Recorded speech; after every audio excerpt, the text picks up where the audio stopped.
c'est arrivé qu'on supprime le dollar et qu'on s'est mis à la production interne, il y aurait quand même changement. Voilà, et que ça ne se fait pas comme par bâton magique.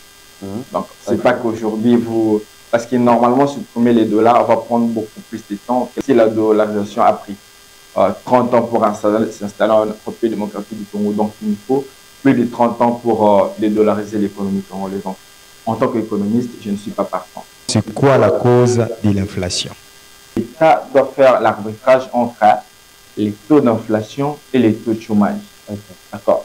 Il y a inflation, mais ce qu'il faut faire, la solution n'est pas de réduire le prix à zéro. Si vous réduisez les prix à zéro, il y a d'autres conséquences. C'est ça maintenant la problématique avec l'économie. Donc, il faut bien jouer entre le taux d'inflation et jouer aussi avec les taux de chômage. Jeudi 11 avril 2024, à la République démocratique du Congo, précisément à la ville province de Kinshasa, d'où nous émettons depuis toujours. Chers fidèles téléspectateurs d'Enfant TV, merci de nous rejoindre sur votre chaîne. Ce grand cadre des magazines que dit là. Aujourd'hui, nous serons dans la section spéciale purement économie. Nous allons parler de la situation de la zone économique actuellement dans notre société. Comme toujours, je suis avec Blanchard Ngoma et Tatiana Milan. Ensemble avec eux, nous aurons évidemment un invité, mais il va entrer pour une mise au point à la thématique qui sera à l'ordre du jour. Bonjour Blanchard. Bonjour Arcel. Bonjour Tatiana, comment allez-vous? Bonjour, moi je vais bien et vous-même? Très bien, tout va bien. Il aura peut-être gagné l'Obi, Barça gagné l'Obi. Nous, nous avons Barça. Moi, je suis madrilène. Madrilène, vous allez en tout ça est 3 tours. Mais Barça. Au niveau équité. Au niveau équité. Bon, nous débutons instant sujet du jour, Blanchard. Aujourd'hui, nous allons parler de quelle stratégie pour la déflation et quelles sont les solutions pour lutter contre l'inflation. Très bien, chers téléspectateurs. Quelle stratégie pour la déflation et quelles sont les solutions pour lutter contre l'inflation? Ça dérange la société. Oui. Taux d'échange, élevé, sali et impliqué, il y a produit des services, à l'élever, c'est les peuples informés n'arrivent plus à se gérer vu la situation actuelle. C'est quoi d'abord l'inflation? C'est un peu de nous dévoiler l'inflation, c'est quoi? Nous devons savoir que l'inflation, c'est la perte du pouvoir d'achat du monnaie qui se traduit par une augmentation générale et durable des prix. Déjà, tout le monde comprend la thématique de l'inflation. L'inflation, c'est-à-dire que achat de monnaie par rapport à la parité entre les monnaies étrangères, il y aura augmentation. Et lorsqu'il y aura augmentation, du coup, il y aura aboussement, il y a augmentation, il y aura prise des produits et services que je venais de l'aider tout à l'heure là. Mais le monde actuellement, crédit qui est les services, c'est les transports, services également. Et augmenter dans le pays Nabiso et puis les produits également tout le monde en a marché, tomates, tout autre aliment et matière également c'est dit à l'inflation. Maintenant, quelles sont les pistes de solutions et quelle est la cause? Aujourd'hui, vous aurez toutes les réponses. La conformité, quelle est la conformité de l'ère du monnaie nationale à celle d'étrangère? La conformité du monnaie nationale à celle d'étrangère se présente dans la manière suivante. 1 dollar, 2800,005 francs. 1 euro, 3000,122 francs. 1 franc CFA, 4,236 francs. 1 rand, 129,8130 francs congolais. Merci Blanchard, c'est la concordance d'aujourd'hui du franc congolais aux monnaies étrangères. C'est un des points aujourd'hui, on t'attend toujours les origines. Dévoiler les origines de la monnaie. Notre monnaie par rapport aux monnaies étrangères. Merci, j'attendais que le frère finisse pour que Ngapena entame. Okay. Les origines de monnaie qui sont à parité avec la nôtre. Okay. Dollar, c'était le 4 avril 1790, une loi fait du dollar la monnaie officielle. États-Unis à l'initiative d'Alexander Hamilton, secrétaire du Trésor sous la présidence de George Washington. Ok, là c'est les dollars. Les dollars, c'est une monnaie américaine Etrati origine nango le 4 avril 1790. 1790 sous les gouverneurs, il y a George Washington qui est parmi les meilleurs présidents. Oui. Il y a États-Unis, héros directement. Nous passons directement à l'euro. Le 7 février 1992, l'acte fondateur ce jour-là, après plus d'une trentaine d'heures de négociations, le chef de l'État et de gouvernement des États membres de l'Union européenne signe le traité de Maastricht. Il entre en vigueur en 1993 et pose les jalons de l'Union économique et monétaire européenne. Très bien passé, vite. On a une invité. Je continue. Pour le franc CFA a été créé initialement en 1939 à la veille de la Seconde Guerre mondiale, mais né officiellement le 26 décembre 1945 lorsque la France ratifie les accords de Bretton et procède Bretton Woods, ok, et procède à sa première déclaration de parité du Fonds monétaire international. Très bien, Fonds monétaire international qui est l'FMI en sigle. Merci, cher Flet. C'était la première partie de notre émission, vu que nous aurons des parties. La première, vous aviez montré la concordance de la monnaie nationale à l'égard de monnaies étrangères. Et nous avons aussi dévoilé les origines de ces monnaies. Et puis, nous aurons une deuxième partie avec l'invité pour finaliser l'émission du jour. Pour la publicité sur Antoine TV officiel L, de vos entreprises, de vos produits ou pour la couverture de vos différents événements tels les anniversaires, le mariage et les conférences, veuillez contacter notre direction commerciale au plus 243 89 73 78 781 ou plus 243 83 34 87 744. Merci de nous avoir choisis. Très bien. Deuxième partie avec un économiste. Ensemble avec lui, il va nous dévoiler par rapport à la thématique la cause réelle de l'inflation à la République démocratique du Congo-Blanchard. Vous avez la première question. Merci beaucoup, Arcel. Nous allons procéder à notre première question. L'inflation en RDC, cause et piste des solutions. Bonjour, monsieur René Lombo. Bonjour, monsieur le journaliste. J'espère que vous allez très bien. Oui, je vais très bien, merci. Et vous? Oui, je vais très bien, merci. Premièrement, c'est quoi la cause de l'inflation? Voilà. Là, on parle sur une thématique qui est un peu complexe, celle de l'inflation en République démocratique du Congo, les causes ainsi que le piste des solutions. C'est qui est sûr que... Vraiment, débutant par la cause d'abord. Okay. Oui, par la cause, oui. Par la cause. Comment il ne peut pas trouver la solution à une maladie quand on ne sait pas? On commence par les causes et ensuite nous allons développer sur le piste des solutions. Okay. Voilà, l'inflation en RDC, c'est déjà un problème qui dérange plusieurs ménages parce que, comme vous l'aviez défini dans la première partie de l'émission, que l'inflation est caractérisée par une hausse générale du niveau de prix et ça d'une manière à long terme. Ça, c'est par contre la définition. Et que l'inflation, lorsque l'inflation vient, cela ne crée pas simplement une hausse de prix. Et cela entraîne aussi une perte de pouvoir d'achat de ménage. Ce qui fait que le panier de la ménagère, c'est vide. Pourquoi? Parce qu'il y a aussi général du prix. Par rapport au n'arrive pas à satisfaire ses besoins par rapport à cela. Et l'inflation en République démocratique du Congo est généralement caractérisée par la balance commerciale qui est trop dépendante, qui est trop dépendante des importations. Donc si on arrête l'importation, il y aurait possibilité. Non, pas nécessairement, parce qu'il y a plusieurs causes en économie, nous étudions des variables. Donc ça, les importations ne représentent qu'une partie des causes qui créent cette inflation en République démocratique.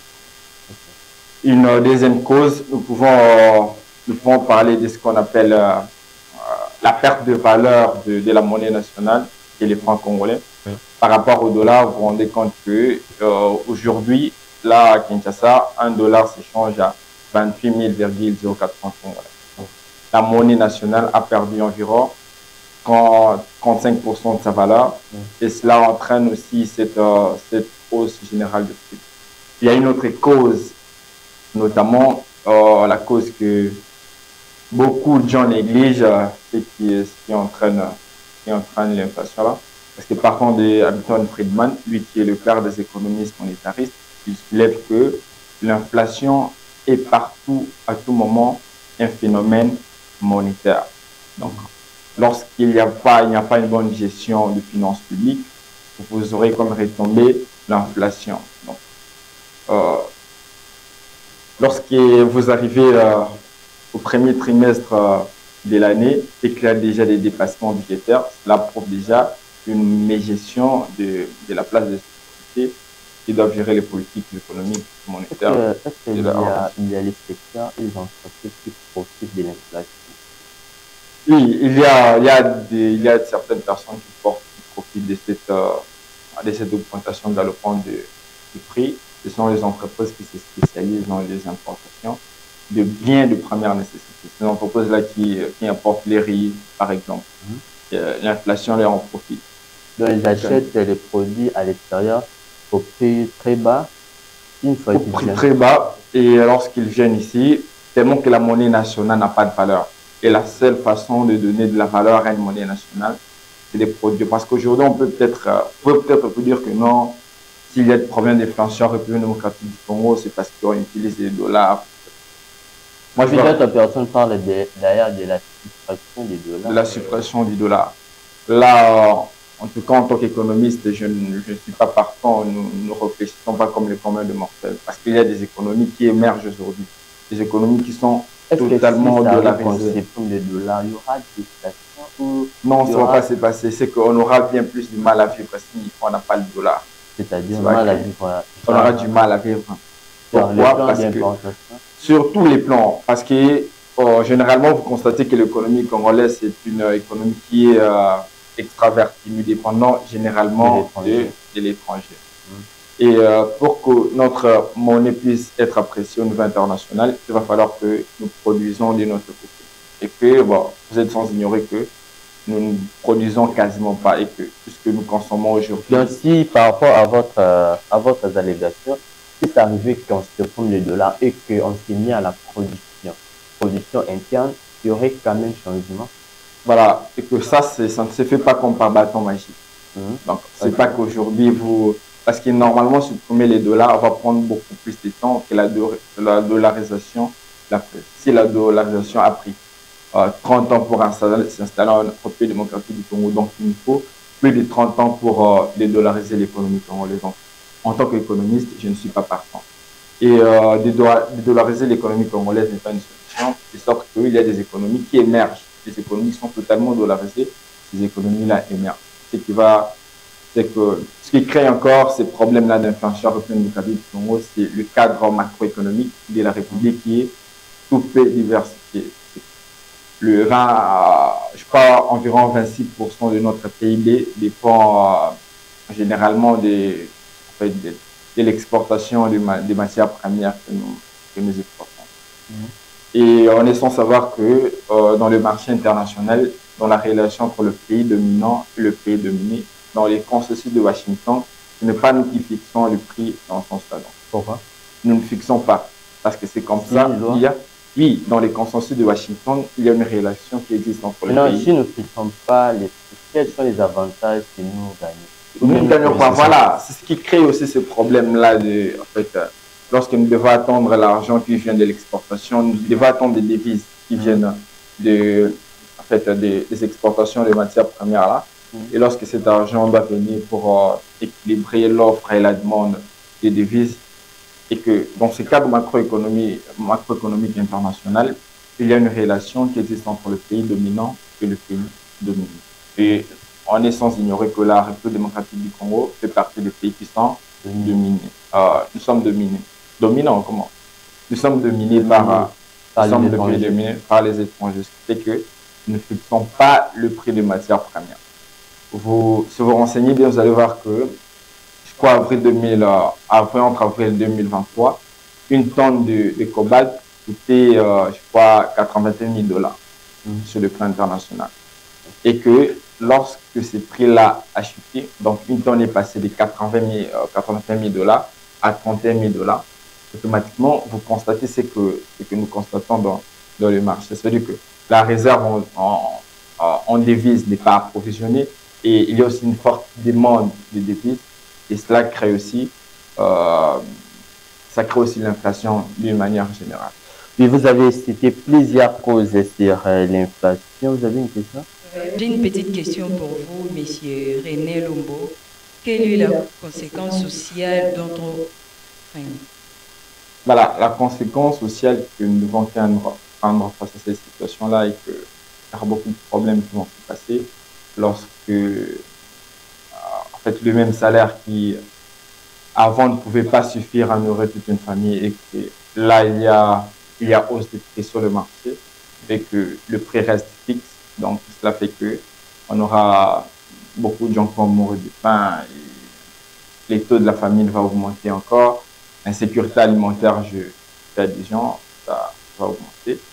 Et les nombres de voleurs aussi, ça va augmenter. Et nous avions parlé de la séparation des dollars. Alors qu'ici au Congo, nous sommes producteurs de la monnaie nationale qui est le franc congolais.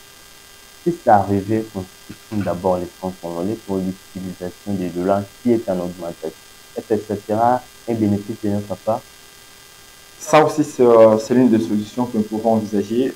Donc nous entrons directement et pistes de solutions. Ma première question. Votre première question? Oui, nous avions parlé de la suppression du dollar, pardon. Et si ça arrive qu'on supprime les francs congolais qui est notre monnaie nationale, est-ce qu'il y aurait aboutissement escompté ou il y aurait un avantage pour notre État? Bon, là, réfléchir est que, premièrement, les problèmes liés à l'économie de la RDC ne sont pas totalement sur le dos du dollar.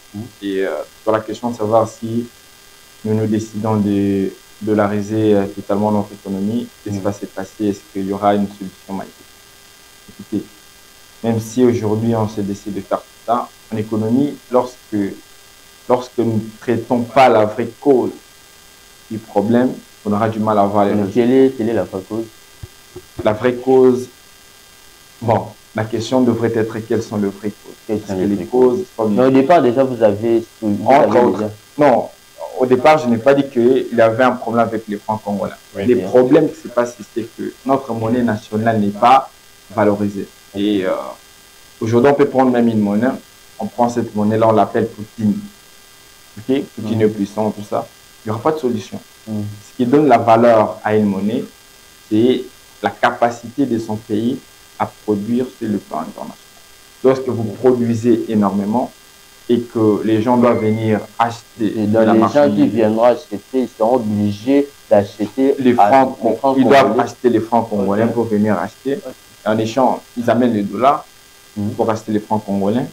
Et ainsi de suite. Cela fait que notre réserve d'échange sera toujours approvisionnée et que nous n'aurons pas ces déséquilibres là à un moment, même lorsque le prix chutera sur le marché international de matières. Qu'est-ce qui cause réellement la perturbation et la stabilisation du monnaie franc congolais dans notre pays? Bon, pour la dévalorisation de la monnaie nationale, c'est simplement parce que notre économie est premièrement tout est diversifié. Nous sommes focalisés sur la production de matières premières. Ça, c'est la première chose. Et entre autres, nous produisons presque les matières premières actuellement dans le monde, ce sont les choses qui font en sorte que la technologie premièrement augmente. C'est-à-dire que dans les secteurs, il y a vraiment, si on se base, il y aura un changement. Donc, pourquoi on se base sur la production des matières premières? On peut changer. Par la mauvaise utilisation. Déjà, sur la production de matières premières, ces matières premières-là sont exportées à l'état. C'est que nous n'avons aucune valeur ajoutée lorsque nous exportons cette matière. Dans l'État, il y a, bon, nous ne transformons rien, c'est-à-dire que nous envoyons à l'étranger tel que retiré des nanas. Et cela, nous sommes perdants à un certain niveau. Parce que si nous décidons de transformer ces matières premières ici, au-delà d'avoir une valeur ajoutée, nous pouvons créer de l'emploi. Ce qui est un volet de ces problèmes-là. Ce qu'il faut faire, c'est que nous devons diversifier les cadres de notre économie. Nous devons produire. Et produire dans quel sens? Les riz, nous devons produire les biens de consommation. Vous êtes déjà au fiscal. Vous êtes déjà au fiscal. Vos questions m'amènent donc vers le pays de solution. 12h01 à Kinshasa, messieurs et dames, vous nous suivez sur vos tablettes, vos PCP, vos différents téléphones sur notre chaîne Antoine TV officielle. Sur votre émission, je vous rappelle, les magazines TV, là, nous sommes dans la section économie avec René Lomo. Il nous donne les causes réelles. Il nous a dévoilé tout à l'heure les causes réelles de l'inflation de l'évocation. Et puis, nous pourrons derrière les temps les pistes de solutions. Nous entrons directement. Vous proposez quoi au gouvernement? Quelles sont les pistes de solutions qu'on peut mettre en jeu? Bon, quant aux pistes de solutions par rapport à l'inflation, et moi je suis économiste, je vais parler comme un commun mortel. Donc en économie, l'État doit faire l'arbitrage entre les taux d'inflation et les taux de chômage. Si aujourd'hui on doit lutter contre l'inflation, si l'inflation arrive au niveau zéro que vous voulez là, il y aura un problème. Les taux de chômage vont augmenter. Donc en réalité, en économie, l'inflation n'est pas une pertinence. L'inflation n'est pas une pertinence, mais ce que nous cherchons en économie, est s'il y a inflation, on essaye de stabiliser cette inflation-là à long terme. La stabilisation de l'inflation doit vraiment se baser sur la création des sociétés, des entreprises. Pourquoi? Vous avez parlé des taux de chômage. Pour les taux de chômage? Oui. Non, le problème c'est quoi? En économie, nous avons entre autres les producteurs et les consommateurs. Les producteurs cherchent quoi? Les producteurs cherchent à maximiser son profit. Et que les consommateurs cherchent à minimiser son coût. Donc, si les prix pour les consommateurs, le prix de ces biens augmente, cela entraîne quoi? Que le producteur gagne plus. Et si vous réduisez ces prix-là, les producteurs ne vont plus gagner. Vous rappelez cette relation-là. Et du coup, si le producteur ne gagne plus, qu'est-ce qu'il fait? Il va licencier ses employés.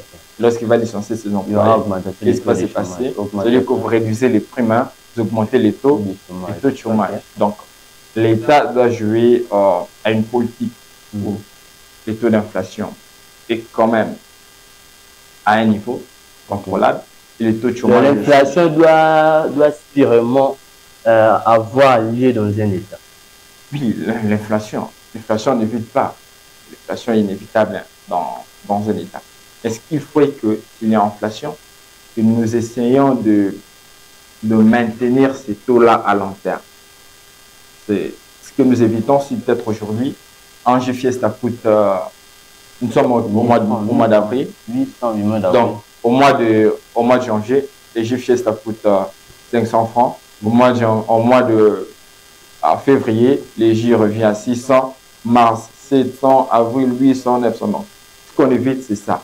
Mais si peut-être on arrive à un niveau où un jeu Fiesta coûte 800 francs, et si nous pouvons stabiliser ces prix-là à long terme, ça pour l'économie, c'est une raison.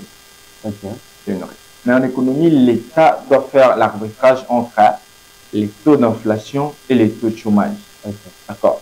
Il y a inflation, mais ce qu'il faut faire, la solution n'est pas de réduire le prix à zéro. Si vous réduisez les prix à zéro, il y a d'autres conséquences. C'est ça maintenant la problématique avec l'économie. Donc, il faut bien jouer entre le taux d'inflation et jouer aussi avec les taux de chômage. Maintenant, pour revoir ces taux d'inflation-là, ce qu'il faut à l'économie, ce qu'il faut aussi à l'État, c'est d'encourager la production locale. Encourager les investisseurs locaux qui doivent produire local et que nous devons consommer local, comme Thomas Sankara pouvait le dire. Produisons ce que nous consommons et consommons ce que nous produisons. Nous remarquons que nous dépendons généralement quand il s'agit de riz, tout ça. Beaucoup de choses doivent venir de l'étranger, tout ça. En 2024, je pense que on ne peut pas tolérer ça, donc nous devons produire localement. Donc, ça, c'est parmi les critères de changement. Oui. Nous devons l'agriculture également. L'agriculture, la pêche, ça. Nous devons produire localement. Nous produisons déjà, ok? Oui. Il y a la pêche. Mais la production n'est pas intense. Mais la production n'est pas intense. Tout ça parce que nous négligeons certains facteurs, entre autres la technologie et tout ce qui va avec. Dans un pays immense comme le nôtre. Et quand on nous parle déjà des lacs Albert, qui est les lacs les plus poissonnés. Bon, je ne sais pas qui a vérifié pour avoir ces résultats-là.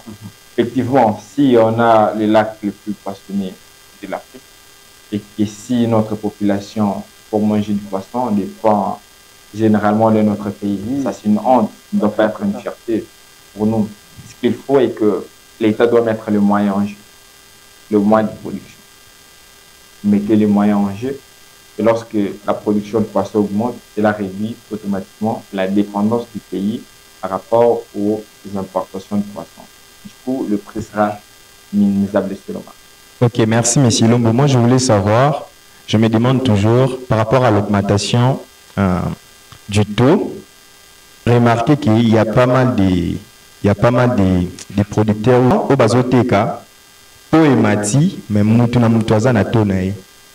Au monde à côté, tu vois, 27 500 par rapport à 10 $. Côté Moussomoni, 27 700 francs. Côté Moussomoni, 28 000. Et puis, sur le n'a prix à la marchandise au Bazoteka. Au monde à côté, Moussomoteka, j'ai fait ça 800 francs. Par exemple, à l'Inikin, sur le mati, peut-être que son fait énergie à 1000 francs. Mais côté Moussomoteka, sont à 800. Moi, je me demande, bateau au Bazoteka, na 800. Na bateau Bazoteka, na 700. Je ne sais pas. Si vous pouvez nous expliquer ça, Nanazo gagner, Nanazo perdre. Ou bien Bangounion ça va gagner. Très bien, c'est une question pertinente. C'est la déstabilisation du taux d'échange, du côté des changeurs, et puis la spéculation des prix des biens auprès des vendeurs. Des vendeurs, oui, c'est ça. Tu verras qu'un vendeur fixe, admettons un prix de GT qui vient de s'élever à 1000 francs, l'autre à 1100, l'autre à 1200, 1300. Maintenant, qu'est-ce qui causait ce genre de déstabilisation dans un État alors que nous avons un ministère de l'économie qui doit veiller sur ce genre de choses? Voilà. Pour la question, Yamoutou Yamakassi, je crois que c'est l'une des meilleures questions que j'ai reçues pendant cette question. Qu'est-ce qui crée tout ça, Vous devez savoir que la régulation de la monnaie est de la compétence de la Banque centrale, alors que la régulation du marché relève de la compétence de l'État. S'il y a un problème, s'il y a un truc X, là-bas il y a un truc Y, c'est-à-dire qu'il y a un problème, c'est la régulation du marché. Et qui a la charge de la régulation du marché? C'est l'État. Donc, nous constatons qu'il y a absence totale de l'État sur le marché. Alors, l'État doit intervenir sur le marché, fixer des règles et que ces gens-là doivent obéir à ces règles. Donc, si l'État se met au travail aujourd'hui, vous vous rendez compte que le prix sera uniformisé un peu partout. Très bien, merci. René Lombo, c'était notre invité de notre magazine qui dit la rue du jour. Je vous invite tous à continuer de vous abonner. Nous sommes à près de 1600 personnes actuellement sur notre chaîne. Merci pour la confiance, merci pour la fidélité. Continuez toujours à nous faire confiance. Nous ne cesserons pas de vous apporter de la bonne humeur et puis surtout dans de telles émissions scientifiques. Monsieur René Lombo, on nous signale déjà, nous sommes à la fin de vos derniers mots. Et si vous aurez certaines personnes à saluer.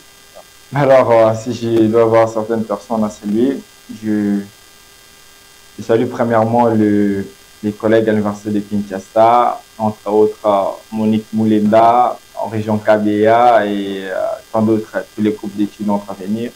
Et tous les économistes, c'était René Lombo, communément appelé. Moi aussi, je suis économiste. Oui, lui aussi, c'est un économiste. Donc, vous connaissez sûrement Molobeli à LMD, que j'incarne ici. Donc, merci beaucoup, monsieur. Très ravi, merci d'accepter notre invitation. C'était une belle expérience. Donc, ça, vous avez un dernier mot, peut-être là. Non, hein, chez moi. Très bien, chers fidèles téléspectateurs, c'est la fin de ce magazine. Je dis Larry, nous espérons que derrière les caméras, pardon, on était avec Exaucé à Quems, celui qui a signé les images et puis les sons pour la réalisation de cette émission. On se retrouve très très prochainement avec notre numéro. Bye.